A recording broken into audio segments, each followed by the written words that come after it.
have a TV? No. I just like to read the TV guide. Read the TV guide. You don't need a TV. Television addict! Television addict! Television addict!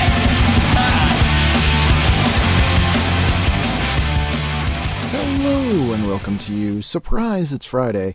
It's time for a brand new special bonus edition of the show.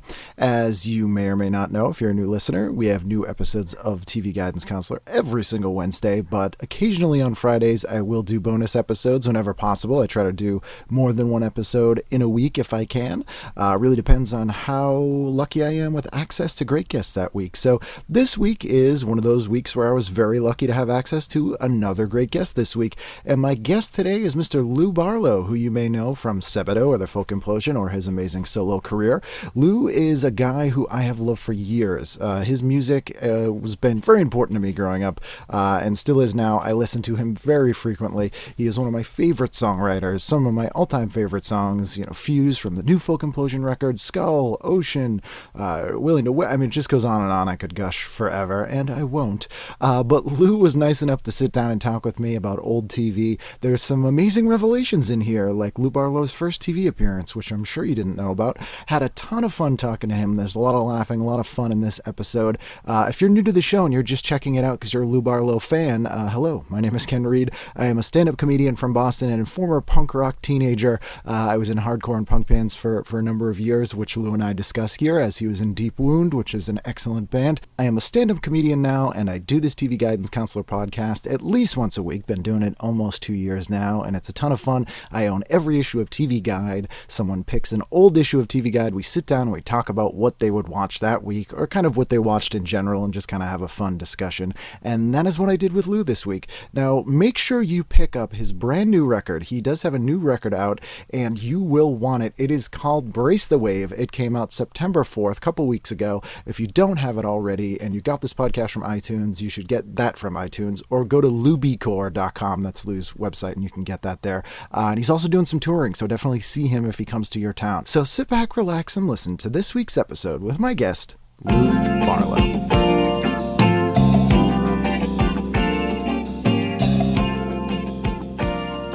Mr. Lou Barlow, hello. Hi. Thank you so much for doing this. No problem. I gave you a box of TV guides there, and the one you gravitated towards was from '79. It's got the Happy Days boys. It's got Happy Days. I mean, it's probably the easiest place for me to start. Yeah, and so this, you were saying, is like a transitional year because you were living in the Detroit-ish area and then moved to Massachusetts that year? A lot of people who are from Michigan like to say they're from Detroit, so I'm just going to make it clear that I'm not from Detroit. Well, you do have that Detroit demeanor about you. Yeah, right. I'm hard. I'm a hard man. It's very Iggy Pop. Although my father apparently did work with Iggy Pop's mom. Really? Yeah. What in what capacity? Well, he worked at this place called Bendix Abrasives. Okay. And he was in, somehow she worked in Jackson, which is where I grew up. My Jackson, son Michigan. James. Yeah, no, I'd actually heard about Iggy Pop from a pretty early age because he was actually on TV in the Cincinnati area spreading himself with peanut butter. In a show. It's sort of a famous festival performance. Yeah. And I heard about that when I was very young. And that would get around. And I was really scared of hippies at that point because this was sort of like Manson, like the early 70s. So to me, hippies were murderous. They were murderous because I was, I was born in '66, so that was when I was sort of coming to consciousness, really like and being aware of what I was watching on TV, which was like a lot of Vietnam and a lot of the scary end the really, of the 60s stuff. I mean, that's, that like 73, 70, I mean, I swear when people, things are so bad now, I'm like, pretty sure 1973. It's pretty bad. Yeah, there were like riots and people had to line up for gas for like 3 days, and there was like really gruesome war footage on the air every night on television. The mass murderer thing was really kind of pretty popular. So I've just I don't know. The equivalent for me when I was growing up would probably be Jamaicans as being scared of hippies, because in like the early 90s, all the drug cartels were Jamaican. Oh. And so like those of us who were sort of coming of age in the late 80s, early 90s, like in like Steven Seagal movies, the Jamaicans were the bad guys and they were like skinning people alive because they were like these really brutal drug games. But everyone else was like, yeah, Jamaicans, they're fun. So it would have been like, hippies are great. They're just having a good time. And you're like, no, they're murderers. They're horrific murderers. Hippies. And I lived right across the street from a high school. So, I mean, it was like guys in bell bottoms. That's ground zero for that. And I'm just long hair driving, Corvettes. Muscle cars. I'm like, they're driving a CUDA with their... just grimy, Yeah. It's just, MC5 type guys. White Panther Party. Yeah, exactly. Well, yeah. Perhaps. Exactly. Actually, when I know there's a lot of the way they look, I'm like, oh yeah, that's the hippies. Yeah. Those are the ones I was afraid of, which is funny because now that's exactly what I gravitate towards. And, That's usually how it works. and looks, and then musically as well. So it's kind of funny. You come full circle. I'm conquering my fears as an adult. Become what you fear. I don't know if that's a mantra people have, but that's exactly it. It's really funny. I've become what I fear. I'm just like a long, dirty, long hair and flared jeans. When I came in here today, you were murdering a whole family while doing the peace sign. So you're about, this is 79, so you're probably, like 12, 13, something like that? Yep. And do you have siblings? Yeah, two younger sisters. Okay, so were you setting the tone of what they were watching, or did you all agree on what to watch? I'm sure I was pretty abusive as an older brother. Yeah, this is what we're watching, and you're going to watch it. I was not, I'm still living through the guilt of what I did to my sister. We all do. I convinced my sister she was adopted once when I was like 6, and I made some fake papers and stuff because she couldn't read. At 6 At 6, yeah. She was 3, and then I was like, I forgot to tell her it was a joke for like a couple of years, and I remembered it because she got in an argument with my mom and was like, I know you're not even my real mother. I know I'm adopted. And I was like, oh shit. I forgot to close the book on that joke. Yeah. Saturday morning, you're instantly on. We got 5 a.m. We got religious programming. Yep. Christopher Close-Up, which actually, it's Lawrence Welk. Bubble machines. That's Sunrise Semester. Yes. Now that's something that would have been really spoofed on SCTV all the time. Yeah. They had something that specifically spoofed that. Yeah, that's the first sketch they did that on Plaurini Scoroso. On SCTV Shut Up because it was in English for beginners. Right. I loved Joe Flaherty did a Sunrise Semester that was like this New York character, and it was like how to speak Brooklyn English. It was like dog, and that was the thing. They used to have this. I guess the idea was people would get up before work or school and have like free education. Oh yeah. At 5 a.m. they could learn maths or English stuff. Well, this one's kind of heavy. It's Man's Place in Nature. Oh, that is very heavy, but very hippie-ish. I wonder if anyone actually used to do that, like get up and be like, I'm getting my education 5 a.m. every morning on Sunrise Semester. Or put that on a resume. Well, it'd be something to have on just to have your coffee too. And yeah, just learn a little bit about your place in nature. When I lived in England, they had a thing that was it was the same thing, but it was built around VCRs. And so every night, because in England, this was in the early 2000s, TV went off the air still. Oh, yeah, of course. Yeah. And before that, they would have an hour of educational programming that the idea was you would set a VCR and then you'd watch that to learn all different kinds of things. Yeah. It was very 70s, but yeah, like that's 30 true. years Yeah, too late. late night English TV is really bizarre. Yeah, really. Not as bizarre as German late night TV. What was some weird stuff on German late night TV? Oh. Is it all sexual? Yes, but a really but this side there was one that was just they had some cool stuff that would be like almost like train spotting stuff. They would just show like there would just be a static shot of a train station for like drunk people when they get home from the. But I mean, it was just something you'd watch. I mean, it would just be anyway. But the one that I'm talking about, there was just a static shot of a steam room, like with old men. Okay. Old men, naked old men. Yeah. In a steam room, just that would go on. I mean, for hours. But just a one shot of like a steam room. That's very Andy Warhol. It's like... Oh, no, I know. But really, and I'm thinking, I guess it's sexual. I mean, it's hard to... Yeah, it depends on who you are. It really says more about you. I mean, as far as Germans go, I mean, you can go, yeah, I'm sure there's Some dudes in a steam room? they're being sort of like, you know what, we're going to give the people who love old men in steam rooms their time right now. Yeah. So they can be the voyeurs here. They can sort of... Then maybe this will... I mean, it's a very compassionate... It is very nice gesture because it's like it takes into account the sort of stranger nooks and crannies of human nature, and it's presenting it to them. And it's presenting, saying, you know what, this probably relaxes you. This is okay. It's 3:00 in the morning. You know what, your family's asleep. Sneak downstairs. Get yourself a midnight snack. Get yourself some kind of sausage. And you sit down. You can just sit down here and chew on a sausage and watch It'd be funny if there was like a German government initiative. They were like, look, every night around 3 a.m., we have people committing all kinds of crimes. And we've done the statistic that the one thing that will keep them in the house is watching guys in a steam. Yeah, they all have like father complexes. Yeah. So the crime rate shot right down as soon as we started this hitting channel. the streets to defy their fathers. They can just sort of live out this sort of very dark fantasy of watching their father just in a steam room. Yeah, just sitting around steaming. Yeah, the only people that I've known that really embrace steam rooms are Swedish people. Yeah, I think that's in their culture. Yeah, they're really into Yeah, it. They like go to like hang out and talk and sweating out the toxins. Yeah, doing business in there. Yeah. So then you would go to cartoons. Were you a big cartoon guy? Oh yeah, I was really. I was showing my daughter Tweety and Sylvester. Oh, the classics. Yeah, because I actually said, I thought I saw a putty tat. Right. She's like, "What's that?" What are you talking about? You have a speech impediment all of a sudden? I said, "Oh no, it's this really great cartoon about a cat and this bird and." Right. And so I went on YouTube, and the only things you can find on YouTube are the kind of cool things where people film the TV themselves. Right. So, or they tape, or they capture it with their phone. Or Poor whatever. man's digital conversion. Yeah, it's pretty funny, and it was very funny and incredibly violent. But she was like, "Dad, this is really violent." It's weird that she would notice that. She did right away. She's like, "This is really violent." Are there other things that you feel like you have to sort of like indoctrinate your children and show them from your youth? No, I mean, I would love to have a Warner Brothers cartoon. I was pretty much obsessed with Bugs Bunny and Daffy Duck, especially Daffy Duck. And anything that involved Elmer Fudd, Daffy Duck, and Bugs Bunny together. Like Rabbit Season is one of the best cartoons ever. The whole like, I don't want to shoot you now. You shoot Duck him now. Season. It's Rabbit Season. That's Duck Season, Rabbit Season, Exactly. But the one where he says, I don't want to shoot you now. Don't shoot me now. Shoot me now. Shoot me now.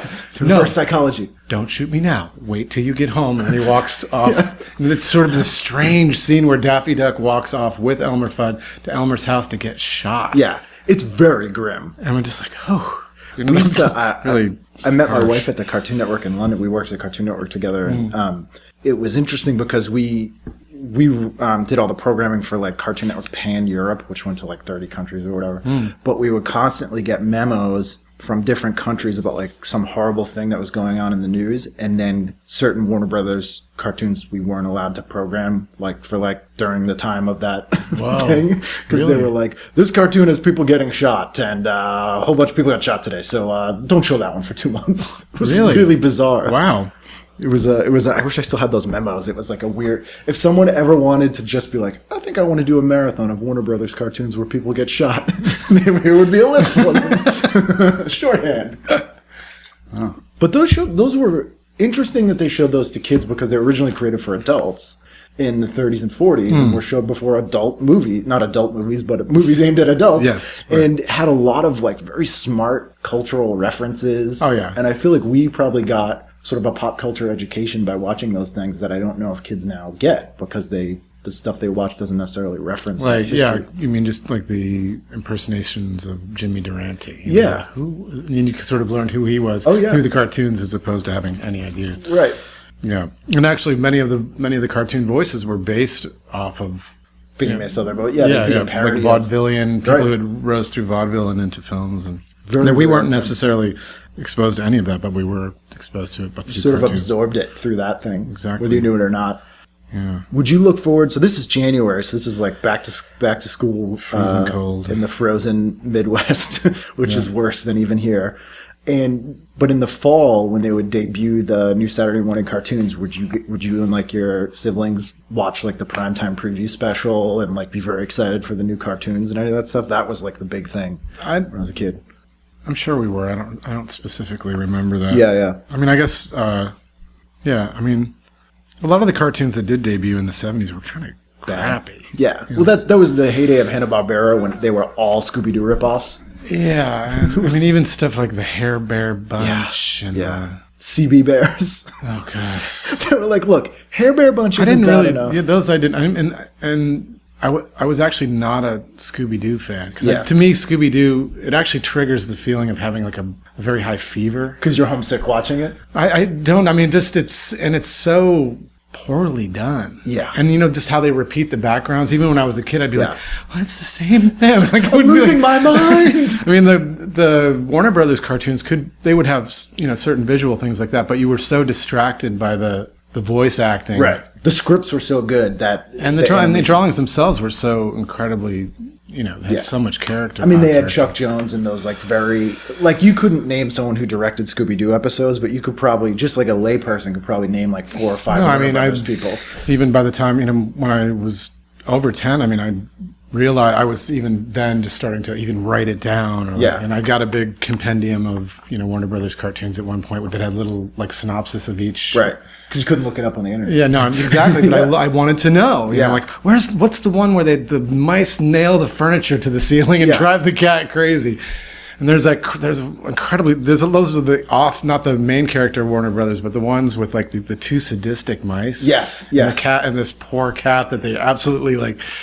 And they do this terrible thing called they spin this wheel of torture on the cat. It's not Pixie and Dixie, is it? I don't know. Yeah, they're brutal. Like, it's brutal. And then there's this brutal one where they spin the wheel and it lands on like "Happy Birthday," and then the cat goes, "No, not a happy birthday." And it ends up being this awful thing where they force him into like a hat, and they put him in front of a birthday cake full of explosives. He's like, "No!" The whole time he's just it's awful. Sounds like a Saw movie. It is. It's really horrific. And the cat. I mean, these two. Awful mice, but it was so funny. I mean, the thing with that too is that's probably a thing that you just happen to catch as a kid on TV, and it's kind of thing where you're like, did I really actually see that? Because there was no way to confirm it, and you would have to like talk to people and be like, have you ever seen this? Yeah, I had a friend, my best friend when I lived in Michigan at this particular time was sort of this. He was sort of a troubled kid, but he had real photographic memory. Right. And he was like, I'm a genius. He thought he was a genius. Right. Like I scored, 170 on an IQ test. And so I was just like, really? I believed everything he said. He lied to me constantly. I believed everything he had to say. And he and I were obsessed with the cartoons, and we would have sleepovers and just talk about them. And, because that's how you couldn't rent And he could do all the voices. He would do all the voices as well. He could be like, he could do the whole, happy. So we'd like reenact them. He could reenact them. Yeah, with me as like... He would torturing me as well. Put this hat on and blow these candles out. That was also, we had kind of a strange S&M. There might be a television channel just of that in Germany. Just of your relationship with this friend growing up. Kinda. It was pretty intense. So you're not watching Hanna-Barbera because you kind of have better taste at this point because you. I mean, I guess I really had cut. I mean, it makes sense. I mean, if you're really into the Warner Brothers cartoon, which again were mostly originally theatrical cartoons, so they have a theatrical budget, and then at the same time you're getting Deputy Dog, you're like, I don't know. I really didn't like. I didn't. Yeah, but I love things like Bullwinkle and Underdog because they were so smart. Yeah, and Superchicken. Yeah, Superchicken, which is a really good. People don't really reference too often these days. Well, what was awesome. There was a store in L.A. I don't think it's there anymore, but it was like a Jay Ward store. Yes. You know what I'm talking about? He died and they shut it down. It had the Bullwinkle up front. But I finally got into that store, like in probably the late 90s, and before it shut down, and they had a Superchicken T-shirt. That's pretty outstanding. Like, oh my God. So you purchased it? I got it. Yeah. I don't know where I lost it, of course, which sucks. But I did. I got a Superchicken T-shirt with all that stuff. That stuff. Yeah, that too. I mean, that even was like, that was a crude cartoon style, but actually it wasn't that crude. It was a lot of really amazing. It was very stylized. It was cheap. They did it on the cheap, but they did well with what they were given. Like they didn't have a lot of there was the backgrounds and stuff were really, really abstract and really mid-century. Exactly. Yeah, really nice. They were like, we're going to repeat the background, but we're just going to make it look like a cool mid-century. Yeah, that's right. Exactly. Cool nightclub, and you won't even care. That's true. I mean you're articulating that really well because it was And that too, like the fractured fairy tales and all that stuff. God. That's how I learned those things. Like I will reference like Seven with One Blow and like the Brave Tailor and all that stuff. Yeah, right. But people are like, that's kind of an obscure fairy tale. I'm like, I really only know it from fractured fairy tales and Commander McBragg and all that kind of thing. Right. And then there was also, in the mid-'70s, you got all the weird live-action Saturday morning stuff like the Sid and Marty Kroft and the terrifying I just spent I was at the Minneapolis airport with my son. He's 5, and where was a claw machine? Oh yeah. And at the bottom of the claw machine, for some reason, it was only like Sid and Marty Kroft characters. Really? Like H.R. Puff and stuff? Yes, and Witchy Poo, and then the sort of lesser characters as well. And they were like, I'm like, what are they doing at the bottom? That's very weird. And like Sigmund was at the bottom of the machine. I'm like, oh God. I'm like, how much money do I have? $200 later. But it cost me about $6, but I eventually got Sigmund. Oh, nice. So you ended up getting it. Yeah, I did. Because those machines are actually categorized as a slot machine in places because the skill level is set on a random. The tension of the claw is different based on how, like what number time you go. Yeah. They have a thing to make it harder or better, so it's not even a skill game. It'll be like, oh, if you got it on number 10, you get full claw tension. It has an algorithm in it. I got full. Really? Yeah. That makes sense because I was. They can set it how many times they want people to win and all that stuff. Yeah. Sorry to break down the walls. I didn't think that. Believe me, I thought it was a complete ruse from the beginning. I've never, ever thought. It's always like, how are they getting me with this? It's really weird. Lou Barlow became a professional claw machine guy. You just go across the country. No, it didn't seem like me because I have seen, I saw once I was in a place where there was a claw machine and there was this older woman there who was just working it. Yeah. Nailing it every time. So then I was led to believe that there was some skill involved. It's a skill. It's like, but that was her thing. Like she's like, she was just had a pile of them next to her, and she's claw machine Sandy. She goes from truck stop to truck stop. I'm picturing like a movie like Over the Top. That Sylvester Stallone arm wrestling movie, right. But just about a claw machine circuit, like some underground claw machine circuit. This is an SCTV sketch. Like after the arcade closes, like some guys come in and they bet on the claw machine. Oh yeah. I like it. Well, she was claw machine Sandy. I saw her. She was in Oregon. She was kicking ass. You should have seen her tattoos. So you were saying too, the SCTV was huge for you. Huge.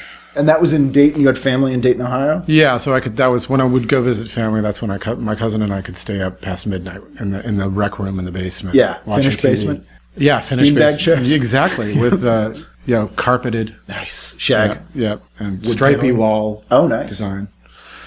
No conversation. Orange and black, actually. Orange and black, perfect. Halloween room. Kind of, not, but that 70s orange and black. Yeah. It's like a burnt umber. Yeah, exactly. Umber, orange, black. For people who grew up in the Northeast, it would be the Caldor colors. Yes. Caldor brown rainbow. Very good. Let's call 78 to 83 the beige age. Yeah. Oh, yeah. That's true. Yeah. Because I feel like the 80s didn't start till 84, and that's when you got what people think of the 80s now. Right. That's true. Before that, it was all. Well, I was talking to my wife about this, is that because we were watching a Reading Rainbow. Oh yeah.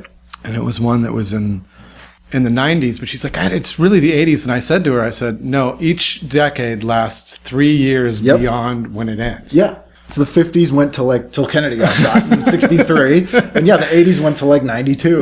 Yeah. And the 70s definitely went to 83. Oh, easily. Yeah, you had truck stops and CD radios and Dukes of Hazzard there right next to Gary Newman. Exactly. That's why actually the period of pop music from 79 into the very early 80s was absolutely. I'm prejudiced because that's exactly what I was really interested in. But it was amazing because you had the beginnings of hard rock, pop, and you also had disco was still holding on in an amazing way. It was the beginning of rap. So you had Africa Bombado was they had hits. Weird stuff. Yeah. New wave, Devo. You had Devo. You had bands like the Flying Lizards with this German new wave stuff that was literally home recorded new wave music that was topping the charts. Right. Because nobody knew what to do with it. My Sharona. Yeah. REO Speedwagon, Styx, the really good Styx, Supertramp, the really good song, Yeah. And then right alongside Brick House. Right. And that was pop. It was amazing. It was full on, and it was the same with TV. It was full on broadband broadcast. It was broadcasting. Right. It was, you were getting a mixture of everything. Yeah. And now it's I only want songs that sound like Brick House. And they're here's a genre. Exactly. That's very true. It's it was broad. It was taking in all of it. It wasn't, there was album oriented rock at that time, but it was very album-oriented rock. Yeah, and it was still, in the U.S., it was still somewhat curated, and there was still payola and stuff, even though it wasn't official. Right. So, the charts would be a little bit fudged, but at the same time, they'd be very, very varied in what was on there. I actually, in another one of my odd obsessions, collect top 40 broadcasts from the US and the UK. Oh, great. So I'm like, it's September 8th, 2015. I want to listen to what September 8th, 1980 was. That sounds great. It's fun because in the UK, it's actually based on sales, and that was it. So they would have a chart that would literally have Donna Summer and then Discharge. It would be on the chart. Really? Because the record sold and it was just on sales. So like you that's so had amazing. like an Oi band or Sham 69, and then my literally like it would be some really weird goth band, and then Cliff Richard. Yeah. It was crazy because that's what people were buying. That's amazing. It's a pretty interesting snapshot of what is going on at any given time. Even the U.S. ones, which aren't as crazy, Right? because they wouldn't let that get away. But No, Discharge was never. Discharge wasn't in the charts here. Neither was the Exploited. I mean, they should have been. They should have been easily. Yeah, Hear Nothing, See Nothing, Say Nothing should have been right up there with all that stuff. Exactly. But that was right when you're in high school and you're out in Western Mass at that point, right? Yeah. So were you getting like college radio stations? Oh, or? tons. Yeah. I love that. So that's how you're out. It shaped my entire musical Yeah.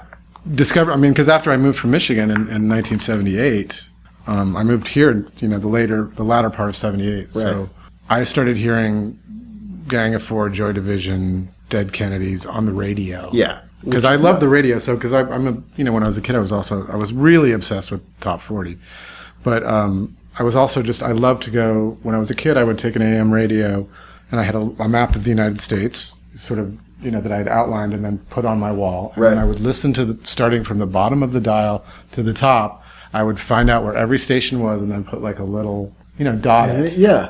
And it was AM radio, so It would travel. you could travel. So there Yeah. would be I lived in Michigan, but you could pick up stations there was a very powerful station from New Orleans. Yep. There was a really, some from Nashville. And then I had the local station. I mean, so when I moved to Massachusetts, I took that same kind of hunger for that, because you hear so many different, it's just amazing. Yeah. And the idea of transmissions, I love that, the transmissions and so when I started at the left of the dial in Western Massachusetts, I kind of stopped. I'm not kidding. I never went beyond, and I'm not joking. There was like a dozen at least easily. Yeah. of like college radio stations that were all playing what would be considered very alternative music. Yeah. And that, again, to speaking to that time frame, was the heyday of all that stuff bubbling up at the time. Yeah, exactly. Too. I heard Discharge on the radio before I bought the records. I heard. And I heard Joy Division before Ian Curtis killed himself. Right. And I heard It's a way to get that stuff on your own, where it's actually coming into your home, and like television, where you have access to all that stuff whenever you want, but you have to seek it out. Yeah. You can't stumble on things as easily now, I think. No, you can't, because of the way how specialized, like exactly what you're saying. It's not broad. It's like people are like, well, what do you like? Well, this is what you obviously don't want to hear anything else, because this is what you like. Yes, we've even built a computer algorithm. No, so you won't accidentally hear that's the crazy thing about Google. Is like I looked at a dehumidifier once. I don't want to look at them every single day. Into them. This is not my website. Like, I collect dehumidifiers built over the last 10 years. So. So just that they pinpointed you to such a degree, and I think what's sad and insulting about it. Not that I love modern times. I don't care. Right. I don't bitch about stuff that much. I'm not an old I'm not. It's good. I don't fetishize any particular era or anything, but that is annoying. Yeah, it is. I always wonder about, because we know what we like already. Yeah. And so it's a little easier for us as adults to navigate that and look for stuff and kind of even branch out and kind of find some stuff that we might, want to check out, or even old TV shows or whatever if you're going through Netflix. But for kids, and I suspect it's this for you as well, given how we're talking about some of those shows, is my favorite things are things that I just happen to be lucky enough to flip through a channel and catch Night Flight and see Another State of Mind, or New Wave Theater, or a John Waters movie. Yes. Or, if I had gone to bed an hour earlier or an hour later. How old are you, by the way? I'm 35. Oh, okay. I never would have loved that stuff, and I just stumbled on it. And I don't know if people will have that now. Right. Well, Night Flight, if you're 35, that was really... I was like 4 or 5 years old and used to watch Night Flight. Wait a minute. Because that ended in 88. It got replaced with USA Up All Night. Yeah. No, I mean, Night Flight was like, I was practically the target audience for it. Like, I was like the very early teenager who was like, got to stay up on Saturday nights. And stumbled upon Night Flight and it was almost like SCTV. the college radio, but video. They'd show weird old like sex ed videos, and then like a movie and Reefer Madness, and then it would be the Fire Sign Theater and just crazy stuff. Yeah, they used to show. That was the first time I saw a comedic take on Japanese TV, because I loved Ultraman and all that kind of stuff like that. But they used to show what later became Mighty Morphin Power Rangers. It was a thing called Dynaman, and they had bought this Japanese sort of superhero show, but comedically overdubbed it. Oh yeah. And then that didn't work, so then Saban, this Israeli U.S. company, bought it and made it into a more serious show and made Mighty Morphin Power Rangers. Oh really? Shot wraparound footage. But the Dynaman version aired on Night Flight all the time and was hilarious. Wow. Like really weird. I don't remember that part of it. It was very, very odd. Night Flight was a big deal for me. So you had cable? Oh yeah. Yeah. I mean, we got HBO actually, like in Michigan, like around 1978. Did you have a satellite dish, or were you just No, it was cable. Yeah. I've never had a dish, but were there movies that you like snuck on HBO that you're like, I'm still going to get in trouble for having watched this movie? No, not really. I mean, my parents were not exactly strict. Right. It's not that they weren't strict. It's just that they weren't paying They attention. didn't have the energy or something. Yeah. They didn't really. Dad, I'm going to watch The Deer Hunter. Fine. Yeah, I mean, they took us to. I mean, we saw some. What did we see? Like, we went to a lot of drive-in theaters in the 70s, and Oh yeah, and that was exploitation. and there was a lot of. Yeah, I mean, there was one movie we saw once. It was called like something like Year of the Tiger. It was some Jack Lemmon movie that was just early 70s, just absolutely miserable film about crime and just oppressive city living, and it was just full of like motherfucker God, and like my parents actually pulled it. They actually were like, okay, We should leave. let's leave. So they actually left. I remember leaving of that, but I saw Lady Sings the Blues. I saw The Great Gatsby with Warren Beatty. Drive through. Anyway, You've seen like Friends of Eddie Coyle and stuff. I don't know what that is, but yes, probably. Very, very weird. So you're really getting like a pop culture education through just proxy of being these things, whether you wanted to or not. Was there a show that you had to watch every week that was like your show that you were like, Lou gets a TV on Thursday nights at 8 or whatever because he's got to watch this sitcom or anything like that? No, but I mean, there was a show called Three for the Road, I remember, and I don't never seen any reference to it. Yeah, I don't even know that show. What is a sitcom? I think it was. I mean, we have to go. I could be totally wrong, but it was about like maybe I don't even remember, but I really liked it. I don't remember anything about it other than it was like someone in like a Winnebago, like 3 people in a Winnebago. Yeah. Maybe like 3 men, like maybe a son, his dad, and his granddad or something in a Winnebago driving around. That's all I remember. It was a sitcom or like a Route 66 type drama? No, it was almost like it wasn't a sitcom, so it wasn't shot on a stage. It was more of like a Grizzly Adams type. I gotcha. You know what I mean? Okay. That kind of like film, shot on, film. And I'll try to hunt that down. I don't know if but that was only on for, I really liked it. I mean, it could be horrible, but I mean, Saturday mornings it was all about Land of the Lost. Yeah. ISIS, Shazam. Yes, Almighty ISIS. So you liked all the Filmation stuff. Yeah, that stuff was really fun. They also had Arc 2 and Jason of the Star Command. Yeah. These are like the really weird. Oh, and there were also, do you know what? There were also these, and I hadn't seen them for ages, but there were these superhero cartoons. Super 7? I don't know, but they were horrific. They were terrible, but they all had amazing theme songs. Yeah. I mean, and they've actually do that. People know them now. They've seeped into the. But the actual cartoons are terrible, and they're not shown very often. Yeah, those are Super 7. ISIS was in it. There was an animated version of ISIS in it. It was basically Filmation, which was this guy Lou Scheimer, who was the first animated studio to get a license to do DC Comics characters. So in 1968, they did these really rinky-dink ones. They lost the license and then basically did their own, and they were just rip-offs of. Well, they had something weird characters. Like Robin Hood and the Space Pirates or something like that. Rocket Robin Hood. Yeah, Rocket Robin Hood. Yes. And like Yeah. I saw some of those recently, but when I was in Canada. So Yeah. like late night TV in Canada, they actually showed them. I almost like jumped out of my skin. Like, oh my God, there it is. It's a real thing. It's It happened. It's not just a weird dream. That was a tax shelter show, so it was partly funded with Canadian money. And Canada has very strict Canadian content laws. Yes, so that's exactly. That's what I thought. I was like, there must be CanCon involved in this because there's no other way that anyone is showing this piece of shit right now. Because it was like even worse than I imagined. But when I was a kid, I mean, I liked like the Hulk. Like the Hulk theme song was incredible. The Spider-Man theme song was incredible. The Captain America theme song was incredible. Those Marvel superheroes 70s and 60s theme songs were great. Did you ever see any of the live action one, like the Captain America made for TV movies? No, I didn't. Or the Hulk? Did you watch the Incredible Hulk? Not really. That was almost like when I was probably a teenager by that. Yeah, I wasn't really into TV. I mean, like there's a lot of stuff. I mean, a lot of the things that happened in the '80s. I was like, no, I'm sorry. I was listening to Minor Threat. Yeah, you're going to shows. Yeah, you're. Not I was obsessed with I was obsessed with records and I was reading fanzines and I honestly had no use for TV. I mean, I was the same way in the 90s when I was, in a punk band and hanging out with the Rat and all that kind of stuff too. But it's, I think between ages like 8, 12, 14-ish is always people's like prime. Yeah, exactly. Time. And this TV guy definitely hits that period for me. Was there anything that like your sisters watched that you like absolutely hated that you had to watch, like Little House on the Prairie or something? That seems to be I like Little House on the Prairie. You really like Little House? Of course, yeah. It's a great show. Did you ever see the terrifying mime rape episode of Little House?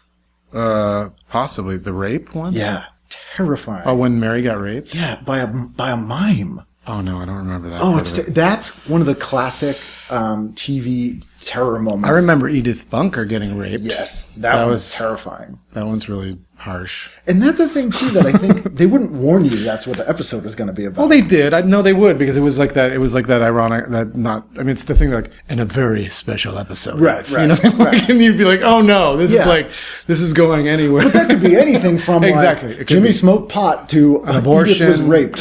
Abortion, rape, drugs in a family 8 o'clock sitcom that like now parents have to be like. No, I mean that's another thing about this whole idea. Like things are terrible now. It's like no, listen, 1973.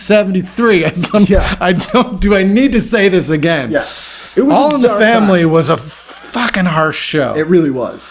That episode, I think it's actually on Archie Bunker's place, but after Edith dies and he comes home and he finds her slipper under the chair and he just breaks down. Oh, God. Oh, it's one of the most brutal things I've ever seen on TV. Oh, and it's like, and it's this character people have been watching for like 8 years and it's Archie Bunker and he's like, hey, I'm Archie Bunker. And it's like 2 full minutes of him holding a slipper, like having a complete crying breakdown. And then it fades to black and that's the end of the show. Yeah. And I'm like, I believe that. You know what I really liked, now that we're talking about it, I just thought of it, is The White Shadow. White Shadow? Yeah. It was about late 70s show where a white guy coached an inner city basketball team. Yep. Yeah. And I found it, fascinating. And there was another show called James at 16. James at 15. James at 16. James at 16. That was another, like, those shows are like, they have this, they look terrible, like visually, I mean, because the way they're filmed or something, they're fuzzy. Yeah, they're on 16 millimeter. They're kind of murky, and but there was a White Shadow episode about a brain aneurysm that took me years to recover from. Yeah, that would terrify me because it starts off with like it's. I mean, of course we have things like 6 Feet Under now that the whole show is prefaced with something horrible. You expect it in that. You know there's going to be. But this is like this kid's like playing basketball, and then he's down on the court, clutching his head, screaming, and you're like, "What the hell happened?" Right. It's a brain aneurysm, and they can happen to anybody at any time. And there's no symptoms. There's no symptoms, and you can be incredible. I'm like, oh my god! Oh dear God, I'm not ever playing basketball. James at 15 was groundbreaking. So that was a guy named Dan Wakefield. That was shot in Boston and took place in Boston. Oh, wow! And he created that show, and it was one of the first shows aimed at teenagers that had things like Terry Nunn from Berlin played a girl with a bad reputation in an episode. It was like really, yeah. She was a teenage actress before she started being in bands. Okay, and she was in James at 15. There was an episode where James loses his virginity to a Swedish exchange student who probably really liked steam rooms. And that's the next week they changed it to James at 16 because it was on his 16th birthday that he lost the virginity. And it was really controversial and didn't talk down to kids and was a really interesting show. And Kevin Williamson actually cited that show as the #1 influence on Dawson's Creek in the 90s. Oh, really? It was that specific show, which is a little bit insulting to James at 15. I don't think they really because that was pretty, that was... It was a hard show. I mean, Yeah, it was, interesting thing to look at the 90s versus the 70s just between Dawson's Creek and James at 15, because James at 15 is a kid going to an inner city Charlestown school. It's pretty blue collar, and then Dawson's Creek, they're like rich kids in a seaside town. Yeah, it's very different. Yeah, and it does really, it underlines that difference between the 70s. The 70s were hard. I think in the 90s, though, too, they realized that people wanted to watch aspirational stuff. They don't want to watch blue collar shows and sitcoms sort of disappeared in the mid-90s. All right. Because they're like, we're trying to sell people things. We want them to be in a good mood. Yeah. We don't want them to think they're going to have a brain aneurysm unless we're selling anti-brain aneurysm. Right. That's funny. What are some of your favorite theme songs? It's always interesting to me when musicians are on the show to ask them what theme songs that they really, we mentioned the Marvel superheroes ones. Oh, yeah, those were... oh, God, they're all good. Well, those end up being like, before you have radio, I found that a lot of people and kids, those are their first favorite songs because they can listen to them every day. I kind of liked... I like the stuff. I don't know if I really liked it, but I like the stuff that I can sing now. Like for some reason, like I can sing every word of them, and it's I don't know why. Like The Greatest American Hero. Right. That charted. It did chart. That's true. I really liked that one. Look at what's happened to me. Right. Believe it or not. It's good to do. I do it for sound checks because it's good because it starts low and builds to this sort of. You played on sound checks? Well, I sing it, just to test it because it's a good warm-up voice thing. Because it's like believe it or not, really it's like bust into it. It's at the top of my range at the end. So it's a good one to sing. It's interesting to see these songs. Family Ties, which I hate. That's a great one. What makes that one though? Sha-la-la-la. Oh no, of course. Sha-la-la-la. All songs could end with a sha-la-la-la. You know what? From now on. All songs. It was really weird. All of a sudden he ended all his songs with sha-la-la-la. That'd be good for a show, Yeah. Maybe if I'm playing a show and it's just a little too hot, if things are just getting real heavy, just be like, bust out Family Ties. Sorry that you left me. End of song, like sha-la-la-la. And everyone's like, I love it. It's perfect. Well, it's interesting what songs charted from, because they were featured in a movie or TV show. Like Family Ties had Billy Vera and the Beaters. That song, What Did You Think? At this moment. Yeah. That went to #1 just because it was in that episode of Family Ties. Like English charts are really good for that. Yeah, especially commercials. Yeah, because things that have totally come and gone will come back. Yeah. Especially in England, it seems like. My wife will always say that too. Like, I'll hear like a really great, sad 60s song that I like. I can't even think of one that's like a very serious song. And she'll be like, oh yeah, that was on a Biscuits ad. It charted in the 90s. Because they take like a very literal. Went to #1. Yeah, what? Yeah. It's like, I Love You When You're Gone, about like the death of some guy's wife. And they're like, yeah, it was all about being out of business. And went to #1. I'll be like, no, it shouldn't do that. That's awesome. Then you had, Natural One charted. That was a top 40 hit, wasn't it? Yeah. From Kids? Yeah, I actually got the, Casey Kasem. He was still around when that happened. So I actually had, it is the pinnacle, other than hearing it in a liquor store once. Or a version of it being used for, there was 3 peaks of my career. One was like, and they're all involved Natural One. One was, I was watching, the beginning of a Tony Robbins infomercial. Excellent. And they used a sort of bastardization of the song, and I was like, oh man. I need sound-alike status. I'm responsible. I was like, that's amazing. And then hearing it in a liquor store in my hometown. Excellent. And then what's my point? Casey Kasem. Casey Kasem, yes, and having having the actual recording, because it peaked at 26 or something. Right. That's pretty good. It gets, but in the real top, it did #1 on whatever dance, indie and rock, or the alternative charts. I love they changed the soul charts in 1988 to quote the black charts. They did? Yeah. Oh. Like #1 in the black charts. They did? That seems backwards. Yeah. So you had Casey Kasem be like, Casey Kasem, a little known band, whatever, number 26. That's got to be Natural One. My favorite thing was when Casey Kasem, who did a lot of cartoon voices in the 70s. Oh, God, yeah. Used to just, after a song would end, he'd just start reading lyrics from it, and they were always the most sexual lyrics of the song, but sounded really hilarious. Oh, really? Yeah, and my favorite Casey Kasem moment is, do you remember that song, Da Butt? Doing Da Butt? Sexy, sexy. It was early 90s. Yeah. He goes, that's Da Butt. Oh, no, he goes, that's their first song on the charts, their debut, or should I say, duh butt. And I'm like, Casey Kasem, don't make jokes, please. No. That's great. No.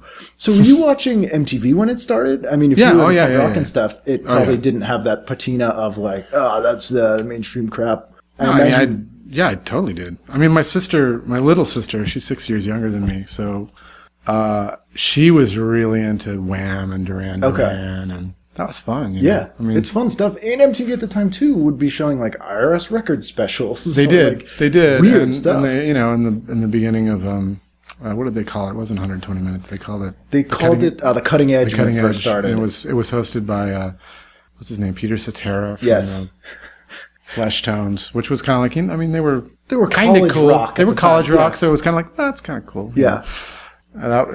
No, I mean, MTV for sure, and I loved like all the hair metal videos. Right. There was a period when I was a very specific taste, like really into hardcore, but I always had time for hair metal. It's not like you were never snobby about it. No, I was absolutely, I'm like. So you probably liked when all those hardcore bands went hair metal, like SSD and stuff. No, I thought that was terrible. Okay. No, those were horrible bands. That just proved how terrible they were. That's true, yeah. No, I was just actually Spring had just opened a show for Dinosaur in Chicago. Oh wow! And it was actually great. Yeah, I'm just, but my wife was asking me like, who is SSD? And I'm like trying to explain how they were deeply unmusical. Yeah, and like beyond macho. Like I went to the hardcore shows that I went to in Boston. I made the mistake of like thinking that I could be anywhere near the band. No. Oh God, no. Just being brutalized by these absolute like maniacs, just these jocks. And you're like, okay. But when those bands actually went metal, I mean, SSD came here to Greenfield was actually the spot for a lot of the early hardcore shows out here. The Greenfield Grange, like I saw Flipper there, the Big Boys. Oh, wow. Countless other, and my band, Deep Wind, played there a lot. But SSD would come out. Whenever the Boston bands would come out, you'd just be like, oh, God, here come them. Yeah. The bands were great. I mean, I loved early, SSD because it's a strange experimental. It's weird. It's like a Savanti birthday party without the artiness. Yeah, without any sense. If you strip away all of the intelligence, self-awareness, or anything that relates to the human condition from it, yes, it is like a very primal. It's their whole like society, SS. You're like, okay, I'm scared now. they all of the sort of fascistic kind of all of that stuff was there. So when they went metal, it was just like really weird. What the hell? How we rock? Or like when the FUs became the Straw Dogs, which I actually kind of like some of the Straw Dogs records. The FUs were actually kind of musical. They were kind of musical. Yeah, they were, and they had a sense of humor. Right. But SSD had absolutely no sense of humor whatsoever. Which was, and actually highlighted very recently by Springer opened the show for us, and apparently I haven't seen it yet, but Jay Maskus, who's never on Facebook or anything, said, Al's really mad at us. And Al Barrel being from Springer. Being kind of he's the guitarist sort of mastermind of SSD. Yeah.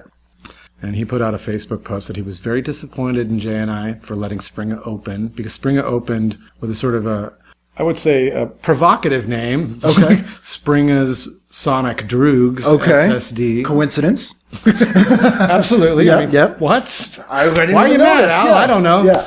And did he do cover songs of classic hardcore He played by SSD? He played really good. He played Boiling. When I walked in to see them, I came into the show a little bit late, which I was really disappointed in after I saw the set list. Right. But I walked in right when he did Boiling Point, which was my favorite SSD song.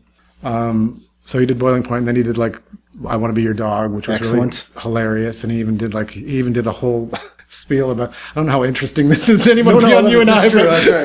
It's like, you can always cut this, but I'll talk about early 80s Massachusetts hardcore forever. He did this really funny thing at the end of I Want to Be Your Dog. He was like, kind of like a Bob Barker thing where he's like, remember, have your pet spayed and neutered. There's pet shelters out there. There's dogs that need good homes. This is a sincere point. Then he said something. He was like, or cats. Oh, you know what? I don't like cats. You can take all the cats and throw them in the harbor. I don't care. We played a show in Worcester in the early 90s at a place called the Espresso Bar that I used to call the Depresso Bar. Oh, nice. And Springer showed up because I guess he was living out there, and we were playing a cover. He was moving. That was during his move slowly west. Further west, yeah. Took about 6 months. We had a covered wagon, and we were playing. He arrived in Chicago on a covered wagon. It was pulled by cats. It was really weird. We were always sort of the anomaly in the scene at the time because they were all like street punk oi-ish bands, and we sounded like the Freeze or something. We had like an early Sweets. 80s hardcore thing, and so we The Freeze, the most uncool of all the Boston hardcore bands, but also kind of the best. Yeah. They were just so weird on the Cape. I hate tourists. Yes, tourists suck. It's only their daughters I want to fuck. It's very, that's such a sentiment from someone who lives in a seaside beach town. I hate tourists. Tourists suck. We played with them once at the Middle East, and it was them and Electric Frankenstein in like 1996. It was a very, very strange show. But was it weird? I mean, you've been on 120 Minutes and those shows and with Sebadoh and with Dinosaur Jr. I think probably as well, right? Was that Never a would- video? never- you were no, still I at mean, Dinosaur? Not when Originally? I was kicked out of Dinosaur in '89, so it was Okay. kind of pre. We had done like 2 videos by then. Okay. One was shot in England at a friend's house, and the other one was shot here in Western Mass. Okay. So that was pre-video. Right. Pre-video stardom of. Well, actually, I don't know. 120 minutes. Yeah, it did air. Yeah. So it was A little bit later. I think. There was SST era. Yeah. Yeah. What was the first time you saw yourself on TV? Have you watched any footage or anything like Well, that? the first time that I was on TV, I actually hosted a kids show in Jackson, Michigan called Scrambled Eggs. How old were you? Well, I would have been 10, 11. How did that come about? I don't know. I had a teacher that really liked me. And she was like, I want you to host My this fifth kid grade show? teacher really liked me. And this is when actually my friend, the sort of pathological liar, and Right. we were like a little Batman and Robin. He was Batman. Yeah. Fair enough. But we were just a real, I don't know, I guess we were kind of smart. And, Right. She could tell that you were into creative it. and Yeah, and I really did actually have like a bit of a, you wouldn't know it from my professional career, but I did have a little bit of I did like to ham it up. a bit. Yeah. Then especially, or I was just a bright-eyed kid, and somehow there was like every week it would be hosted by 2, like a Real kids little or boy and a girl from a Okay. local elementary school, and myself and this girl named Kim who kind of lived near me, were selected as the host for Scrambled Eggs, and it would be. It was basically like you'd set up like short films. Like we set up a short film for owl pellets. Okay. Yeah. So Coming up educational? next, yeah. Coming up next is all about owl pellets. Did you know that like owls? We're reading Rainbow. Exactly. Did you know that owls digest a whole animal and then expel its carcass through its mouth? You can pick through it. Wow. Have you ever seen it? Or was it live? It was probably live. I mean, I wouldn't imagine that it would be saved at all. But it was what was the station called? I had an X in the time, but it was Jackson. It was Yeah. WXIXLX or something. Did like kids at school watch it? Like, did anyone say anything to you about it? Maybe, I don't remember. Yeah, I'm yeah. pretty fuzzy on those memories. I think that's normal. I have an unusual recall of that. I know a lot of but I people don't- do have unusual recall. So people like you and my friends make me feel really. No. I think you're the normal one here. I'm like, I don't know. I was. Anyway, I hosted this kid the- show for 9 years. I was paid quite a hefty sum. That's why Series 10 is the first time you're on there. And then after that, there was also like a school quiz show. Okay, like in the Young Ones. Exactly. Yeah. The young ones. No, that's a good one. That's a really good one. I mean, back to like stumbling on stuff. That show, seeing that on MTV, changed my life. It's true. I was actually thinking the other day that I have a song that I've been sort of working on for years and years, and then the other day I realized it was just a very thinly veiled version of the Young Ones theme. Like, oh, okay. It's called Old Ones? And it just hit me. It really just hit me. I'm like, whoa, I took the whole arc of that. But the sha-la-la-la is from somewhere else, and I don't know where.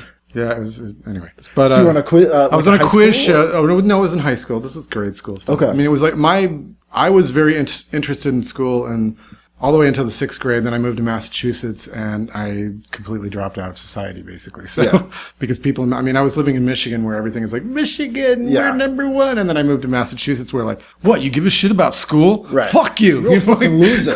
You're not Well, from you here. care about anything? Yeah. Why would you fucking care about anything? What the fuck? We just sit here and see. Yeah, I mean, Wait till really. you're 18 and get into scratch tickets. That's what you do. No, but Massachusetts was a slap in the face. Yeah, that's very different cultural. It was. Yeah. No, literally, like, showing any enthusiasm or, like, team spirit, quote unquote. Oh, yeah.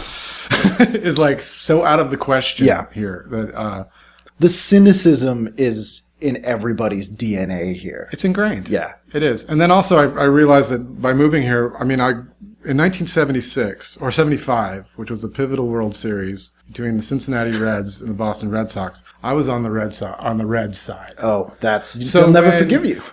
So when what's his face, the guy that's named like a fish, Carlton Fisk. Fisk, yeah. When he hit his home run, I burst out in tears. Yeah. Where Jay Mascis. I mean, I literally cried myself to sleep that night. And so this is why these are very left pivotal. Dinosaur Jr. in the first place. These are very pivotal developmental moments that are fundamentally different for me growing up in the Midwest. So anyway, that's superficial, but there is a very real difference. So basically when I was in 5th grade, I was a can-do kid, right. And I did my homework, and my teacher loved me, and we had a little our class, myself and my charismatic friend and this other kid who was like the jock of the class. Right. The three of us were like the quiz team, and we managed to win our school competition. Excellent. And then we won all of our others. We beat all these other schools, and then the championship for the city of Jackson was played out on was it PBS station? No, it was the same. It was the same. That you did the it was the same Scrambled Channel Eggs 10. Channel 10. I can't remember. It was the same thing. It was probably on at like 7:00 on a Saturday. Did you guys win? No, we lost. Oh. But see, here's the thing. We were 3 kids that were in the same class together. Yeah. The team that beat us, Ridgeway, were 3 kids selected as the smartest among all of their class. They cheated. They had ringers. And they were put in one team, and there was, you know what? And I ended up going to the next school I went to because I was bused almost every single year living in Jackson, Michigan, because we had a very racially divided city they combated that by constant busing. Yeah. Constant. Same in Boston, Every single year, different school. So when I went in 6th grade, I ended up going to a lot of the kids who were in Ridgeway were in my classes, but they were the smartest. I mean, they were absolutely, we were just a real I like to think of us as the ramshackle underdogs. Underdogs, we're just making our way. I mean, we were shut down by a very, a curated selection of the smartest kids at Ridgeway. So it wasn't fair. It was the all-star team versus. It was. Yeah. There was like the... You were like the Jamaican bobsled team. It would be like the Russian team versus the American team in '76 for the gold medal, but the Americans got the shit kicked out of them. Yeah, exactly. As they should have. Yes, no miracles. There were no miracles in this situation. Our ragtag group really didn't pull it out. We choked. And I always wanted to see a movie like especially in the 70s when there were so many of those ragtag, Bad News Bears type movies. Exactly. Where just then the kids just get slaughtered. Like they don't win. You know what? When I saw Bad News Bears when I was a kid, I couldn't tell what happened in that movie. By the end of it, I was like, what happened? Good or bad? It was so murky and so strange, and all you remember is that kid riding his mini bike on the field. Oh, yeah. And I still what happened in that movie? Was there a game? It's baseball, right? Was anybody redeemed in the course of baseball? Buttermaker? And he was what? I like the kid that had his hair sticking out of the hat, and then there was a girl, right? Was it Christy McNichol? No, it was Tatum O'Neal.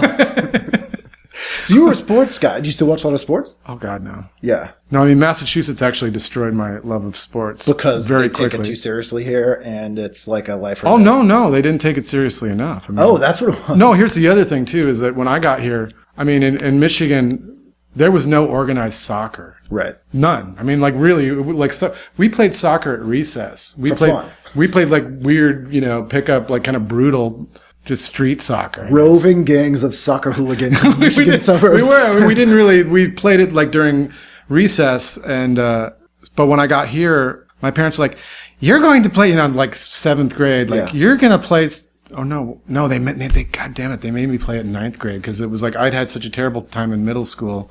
My grades plummeted. I didn't do anything. We're going to get you social and motivated. Yeah, so the 9th grade, they put me in the freshman soccer team. Oh. And I didn't even know what the positions were. And I'm not joking. I mean, I had no idea. You had no formal soccer education? I didn't. I mean, I loved soccer. I mean, I really, truly loved the game, I mean, but they put me in freshman soccer, and I didn't know any of the positions. I didn't know anything about the game, really, on a technical level. Right. So, and I was so shy, that so introverted, and still just smarting from this move across, halfway across the country.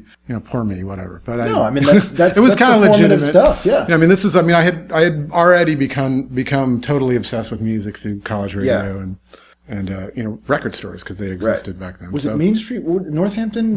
Northampton had Main Street Records, but I could barely get there because I lived actually 17 miles from there. So getting my parents to drive me to Northampton was difficult. And not to mention actually gathering enough cash to get the record, get the records themselves. But still, even within Westfield, there were small towns that sold really cool cutout records and stuff like that. So or like flea markets or whatever. You just do. Antique stores and it was great. I mean, music had become my focus. Were you playing stuff by then, or just I definitely started playing by then because I had learned how to play guitar when I was a kid. So I was starting to, and there was a show on the UMass station called WMUA UMass. Sunday nights they had this awesome comedy show called Dada Vision. Okay. Where they would play comedy records, but then they would also do their own skits, and then they they had this. It was amazing, and they had this top 10 where it would be like a top 10 of like local. Usually the DJs themselves made the songs and then made up the band names. So like novelty songs? Yeah, but they made up their own novelty songs, which were like, granted, I was young at the time, but I thought they were brilliant. I mean, still, if I meet any of these guys now, I'm like, you guys, the biggest. Like, it's really hard for me not to just be like, because it really did. I actually made up I made really short, I would make up, 10-second songs, and I made a compilation of them and sent them, like, the fabulous Lou B, and I sent them to them, and they played it, like, number 3, and they played it, and I would, like, stay up on Sunday nights, So like 13?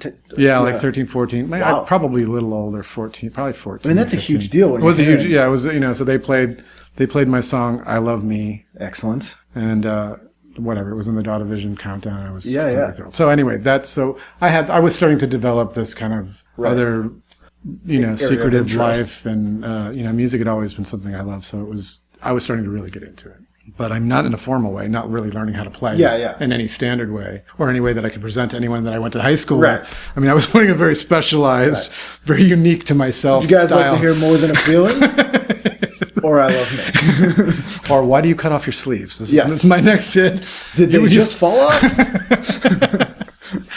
I'm waiting for sleeveless shirts. That will be the next thing. I made up these really repetitive songs where I just repeat one thing over and over again, like, why do you cut off your sleeves? And I have my little sister sing with me. Like why do you cut off your sleeves? Why do you cut off your sleeves? Just as abrasive as possible. Yeah. That was my thing. But so when I had to join the soccer team, and I basically had to figure out by watching what was around me. And then all the other kids on the team were like assholes, of course. Oh, obviously, let me rephrase that. They were massholes. It's a very specific kind of asshole. It really is. Massholes. I mean, it was like, they didn't give a shit about the game, but then they did give a shit about the game. But you gonna fucking try? And Westfield, we had a terrible team. We routinely got our ass kicked by Ludlow, which is full of Portuguese immigrants. So they were amazing. Working in the ski resorts. So anyway, we were a terrible team, and I was a terrible player. So I scored one goal. After that year? You just did the 1 year? I did 1 year. I think I actually scored a goal against I think it was Ludlow. Anyway, the Portuguese kids. I actually did score. One goal I scored was against that team, which was kind of miraculous. Yeah, that's all you need. You're like, no, I don't need to play anymore. I did it, guys. God damn it. And at the end, and my mother still loves to recite the story, like, he ended the season, and I talked to the coach, and I told him that he had never played soccer before, and the coach said he had no idea.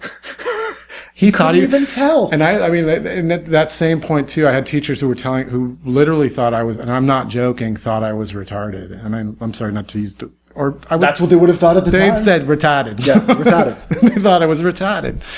But they really, although, to be honest again, like the Western Mass accent is slightly different. It's more New Yorky. It has almost like a Chicago type sound at times. It's just because there's a lot of Polish immigrants out here. Yeah. So there's like, I'm going down street. There's like things, there's this kind of, it's different. There's like long O's. It's very, very... It's a little different, but we did have teachers that did have the boss dogs. Yeah. Anyway, so the point of this, yes, people thought I was a moron. Yeah, I mean... Because I didn't talk to anybody. I barely graduated high school. I mean, I just... But clearly a bright guy, just not interested in it. There's a lot of bright people. They were really, truly bright people. I mean, there's so many... I mean, I had a similar. I've never done a drug or alcohol in my life. My teachers were constantly calling my parents, telling them I was on drugs. Oh yeah, that's I was. Ken's on drugs. He's really miserable. I was perceived as being on drugs for many years. I mean, I didn't do drugs until I was almost 20. So Yeah, that was their big thing. They're like, he's a little weird. He must be on drugs. Yeah, I've seen that on TV. It's the Nancy Reagan era. yeah. That's what they do. It's everybody's on But drugs. the one thing, the kind of cool thing that I found out recently is there's actually a picture of me in the guidance in the guidance office at Westfield High School. Really? Yeah. As like this guy's a success story? Like he made it. But at the time they were probably like, forget it. There's no way he's going to... Were they supportive or... No, I barely graduated. Yeah. No, I was told like either I would literally not do anything. I mean, you just have to write 3 English papers. It has to be 3 paragraphs a piece. No. Just do it. If you don't do this, you are not graduating. And I'd be like, nope. So we got Casey Kasem. We got getting your song played on Datavision, yes. Datavision, and having your photo up in the guidance counselor's office. Yeah. This is a pretty good resume. It's pretty good. I think Yeah. you could actually say there was a top. You could maybe fashion a top 10. I don't doubt it. I could probably do it if I really thought about it. I don't doubt it. Like Dinosaur recently played a show in Detroit, and the lead singer of Negative Approach came up and sang with us. So nice. that would be there too. Yeah. Negative Approach was one of my favorite bands. They were like a much smarter SST. Exactly. Yeah. They really were. Yeah. And musical. Oh yeah. And I loved the Laughing Hyenas. Oh my God. That was such a great I saw the Laughing Hyenas play at the Middle East. It was it still stands as one of the best shows I've ever seen. So you were living in Somerville at the time when Sebadoh kind of had its biggest... Because I moved around. I mean, I lived... it was like Somerville, then my girlfriend at the time started dating my lawyer. I was 36. Yeah, that happens all.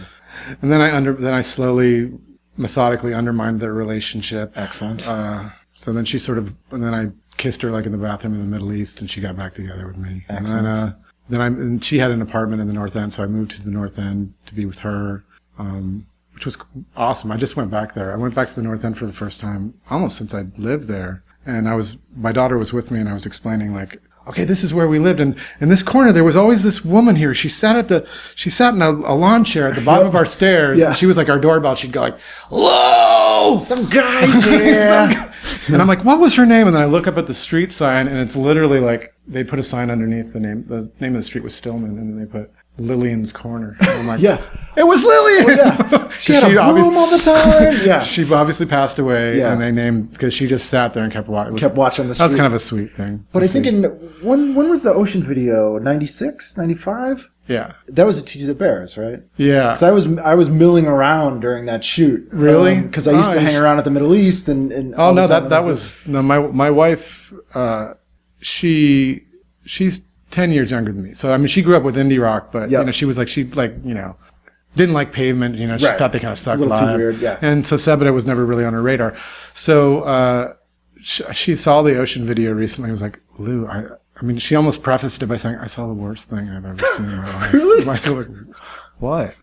What is it? She's like, I don't even want to talk about it. She hated it that much? I don't like that video. I know. I'm like, it's a video you made. It's really horrible. And I said, what? I'm like thinking like, what did I, oh God, what did she see? And the worst video we ever made was a Willing to Wait video, which was an abortion of like a high budget MTV video. Were you not happy with it then or like? Oh no, it was terrible from inception. It was. The label gave you like a director. Oh yeah, no, it was horrific. I mean, I chose the most innocuous treatment because all the other ones involved like partial nudity, and I'm like, oh God. And then the truck. Not my nudity. Right. Like that's why the video that we're talking about, Ocean, is kind of brilliant because that was meant to expose me. Right. So anyways, she was like, oh, it's the Ocean video. I'm like, what do you mean? It's my favorite one. That's one of my top 10 highlights of my life. That's number 4 right after the guidance counselor office thing. But that, I mean, I remember that was the first time I saw people shooting something that was on TV nationally. Yeah. So I got to mill around. I was watching Filmation. God, that was the best. I mean, because I had the great thing about Boston at that time, TV-wise, was that the cable actually had, I could get South American MTV or Latin MTV. Yep. And also Much Music. From Canada. And the alternative show in Canada was called The Wedge, and it probably still is. Yep. And it runs at like 4:00 in the afternoon. And it's awesome. And and there was a couple of videos on The Wedge that I was like, who the hell made these videos? So they were by like real Canadian indie bands. There was one by this band called Thrush Hermit in particular. And I was like, and then when they said, Lou, we need to make a video. Who do you want to make? I'm like, whoever made that video. I got it. Get them. Yeah. And then it turned out to be, of course, someone who knew somebody I knew, and blah, blah, blah, blah, blah. And she made up this hilarious treatment that was supposed to be, it was heavily like, it was like, I thought incredibly clever. It's like, you kind of have like a flash dance. She's like, you are like the most, we're lampooning the idea that you are the most sensitive man in indie rock. So you're basically, I want you to be crying through the entire video. Literally crying, and I want you to be doing like aerobics exercises while you sing. And I'm like, that sounds perfect. Great. Yeah. It's like what the kids on the soccer team would have described Morrissey as. And I'm just like that. And she said, and I want the audience. We're going to get your fans to be in the audience, but they all have to be wearing heavy metal T-shirts and throwing the devil horns the entire time. Yeah. She's like, this is, and I want the whole band, I want the band to be like chewing on blood capsules. I want, you know, I want tank tops. Yeah. I want like, give me tank tops. I want, and he said, you know, and I want you to have your own bodyguard that follows you through the video. And then I ended up tapping my friend, Mark from grade 5, the one that I've been referenced at least 4 times already.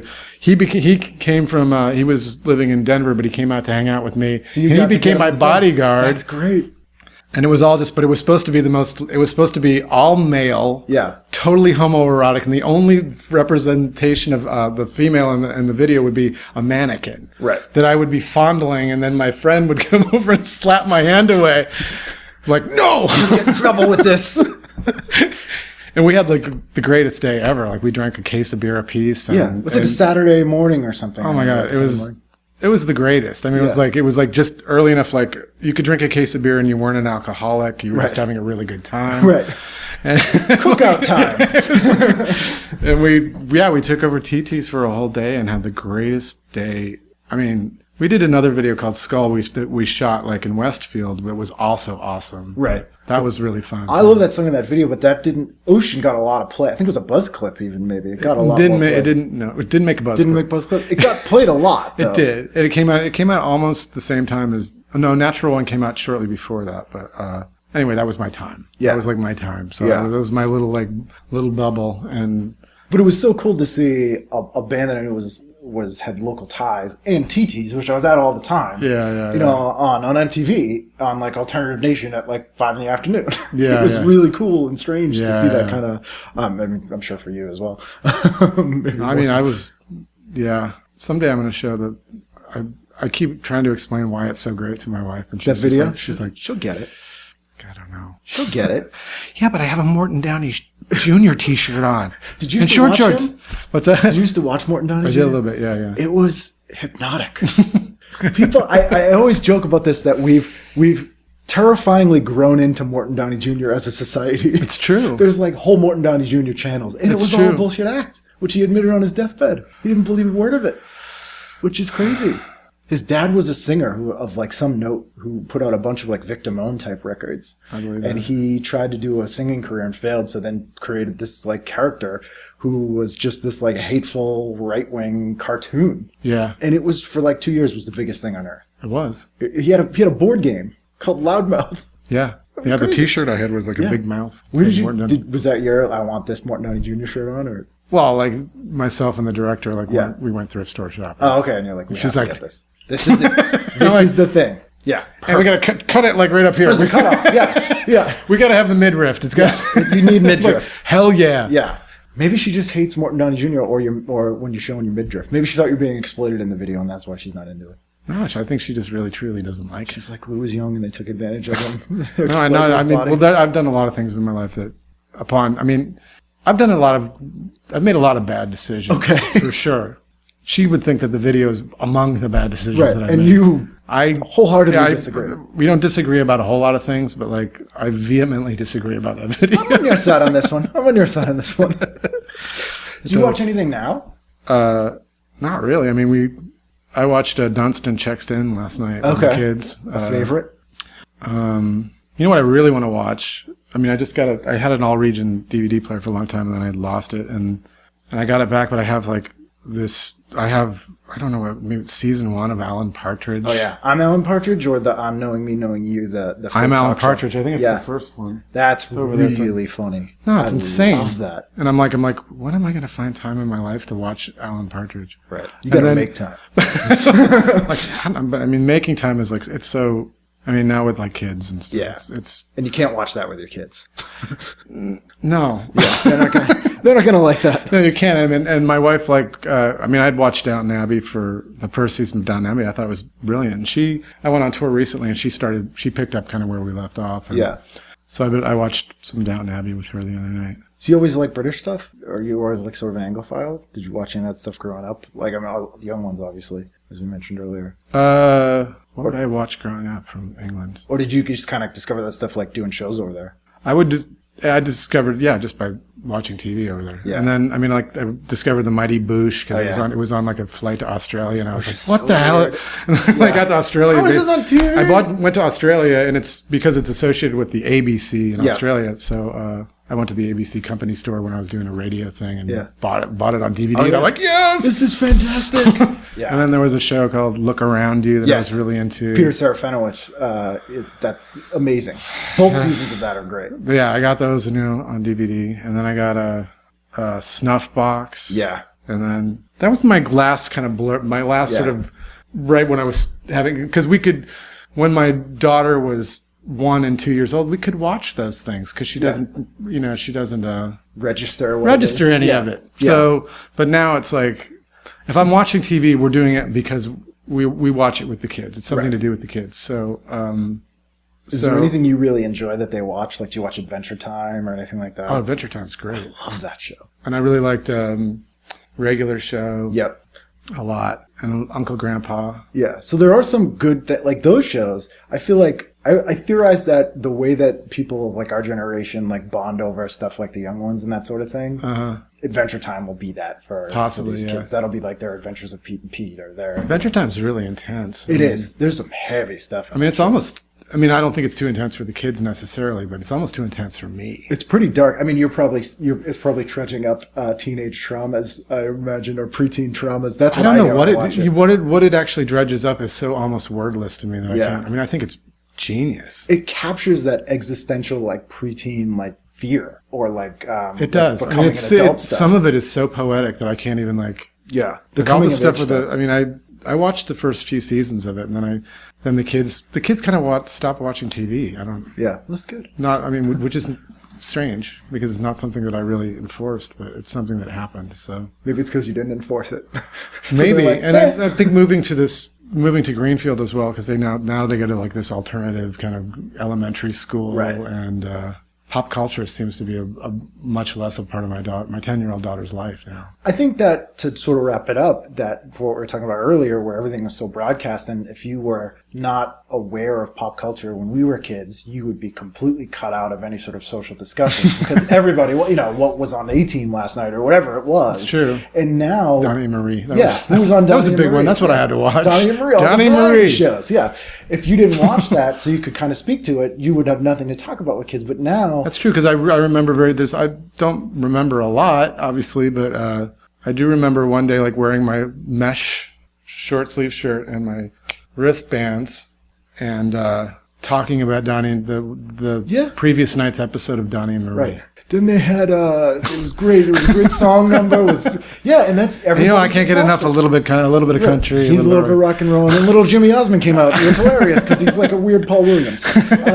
But now kids aren't all watching the same thing, so they're they're so specialized. They watch whatever they want. They can watch whatever they want on their phone at any time. True. So there's not that requirement to have sort of that broad pop culture knowledge. Which is probably for the better. Yeah, I'm sure it is. I mean, I guess. I mean, things aren't getting worse, good. No, that's true. Things are getting better. It's but, not 1973. They're not much better, but they're not. They're not getting worse. Yeah, I agree. But I think generally, my wife and I like. I mean, it's kind of cool because I wasn't into Star Wars. I mean, even though I was the target audience for Star Wars. I was, 1977. I was right in the pocket. I was 11 years old. And I liked it okay, but the culture that surrounded it truly mystifies me. Yeah, I'm the same way. But we showed my 5-year-old son The Empire Strikes Back the other day, and we all really enjoyed it. Yeah. So because you're getting to see it again through kind of his eyes. And then we watched The Princess Bride with the kids, which was hilarious. Because then I got my son on a whole like Andre the Giant kick, and then I was like, yeah, well, it's professional wrestling. What's that? Well, this is what it is. Tell you, it's really fun. I mean, I think that kind of selective thing. I do really like the things that we watch not being just this shit that's just blaring out of a corner of the room all day long, and it being something that we discuss. You interact with. We interact with it and we discuss it, and I dig that. You know? Yeah, and I think that's your kid's going to grow up and have a really nice memory of discovering Andre the Giant with his dad. And right now we're discovering Reading Rainbow. So we learned how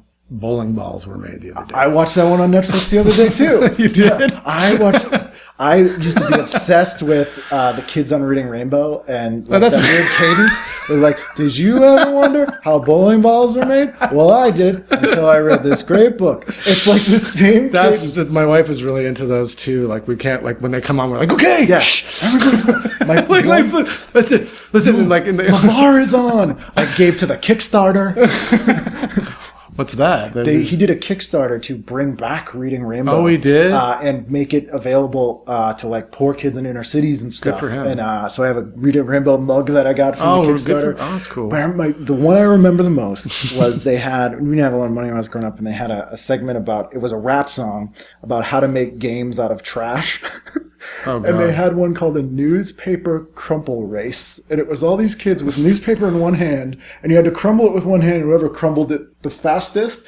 And even as a kid, I was like, that seems like the saddest thing I've ever seen. And it went, newspaper crumble race. It was like this whole... We watched one about the Watts Towers last night. Oh, yeah. But the whole thing was prefaced by one of the worst songs I've ever heard. The songs are amazing. My favorite song on there was called The Bindery. And it went, I wrote a book, but I only had a copy for me.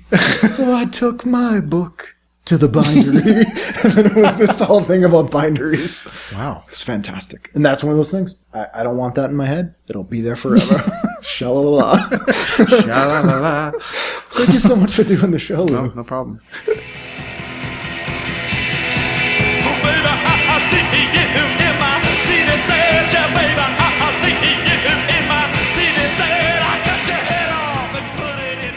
There you go. Mr. Lou Barlow, amazing guy, really fun episode. I had a ton of fun talking to him. As I said before, I somehow managed not to gush too much when he is one of my favorite songwriters of all time.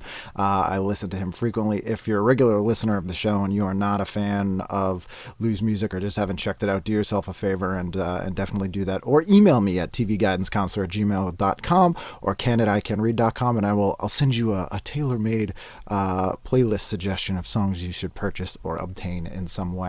And you will love them. So once again, thank you guys for listening. As I said, you can contact me at ken@icanread.com or at tvguidancecounselor.com. I know I didn't say ken@icanread.com earlier, but now I just did. Or on Twitter at tvguidance, or on our Facebook page, TV Guidance Counselor. And we will always have a new episode on Wednesdays, so definitely subscribe on iTunes or any way that you got this show so you don't miss an episode. We have frequent specials and non-Wednesday episodes, so that's another reason to subscribe. And if you enjoyed the show, it's a huge help if you would rate and review the show. It helps people hear about the show, and I greatly appreciate it. And we'll see you again next time on TV Guidance Counselor. Sha-la-la-la.